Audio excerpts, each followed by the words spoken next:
Welcome বন্ধুরা, another blog of পেটুক বাঙালি।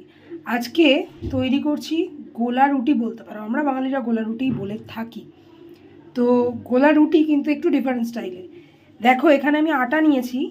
আটার মধ্যে কিন্তু আমি একটু কালো জিরে, সামান্য জোয়ান, নুন পরিমাণ মতো, গোলমরিচের গুঁড়ো, চিলি ফ্লেক্স আর একটু সস দিয়ে নিয়েছি। আর 1 চামচ মতো, চা চামচের যে 1 চামচ হয় সেই চামচের চিনি দিয়েছি। এবার এর মধ্যে আমি দিয়ে দেবো কুচিয়ে রাখা পেঁয়াজ।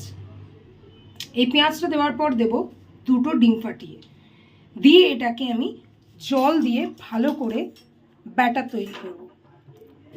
চলো নেক্সট ভিডিওতে নেক্সট প্রসেস দেখাচ্ছি। তো দিয়ে দিলাম এতে আমি পেঁয়াজ যেটুকু কুচিয়ে রাখা ছিল এবং 2টো ডিম ফাটিয়ে আমি দিয়েছি। এবার তোমরা যে পরিমাণে আটা, এতে ময়দাও ইউজ করা যেতে পারে, তো আটাটা হেলদি অপশান বলে আমি আটাটা ইউজ করেছি। তো তোমরা চাইলে ময়দা ইউজ করতে পারো। তোমরা চাইলে আটার পরিমাণ বা ময়দার পরিমাণ অনুযায়ী পেঁয়াজ ও ডিম কতটুকু দেবে সেটা মেজারমেন্ট করে নিতে পারো। চলো এটাকে এবার আমি জল দেবো, আস্তে আস্তে অল্প অল্প করে জল দেবো আর ব্যাটার তৈরি করব। আমাদের ব্যাটার কিন্তু রেডি হয়ে গেছে। আমি কিন্তু এটা দিয়ে ব্যাটার রেডি করেছি। এতে কি হয়, লাম্পসগুলো থাকে না, 90% লাম্পসই থাকে না। কারণ লাম্পস থাকলে আমাদের খুব অসুবিধা হবে এটাকে ভাজতে।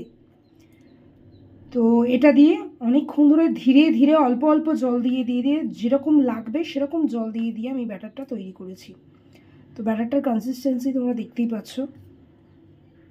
এবার এটাকে আমি 10 মিনিটের জন্য রেস্টে রেখে দেবো। এটা 10 মিনিটের জন্য রেস্টে থাকবে। তারপর এটা আমরা গোলা রুটি বানানো শুরু করব।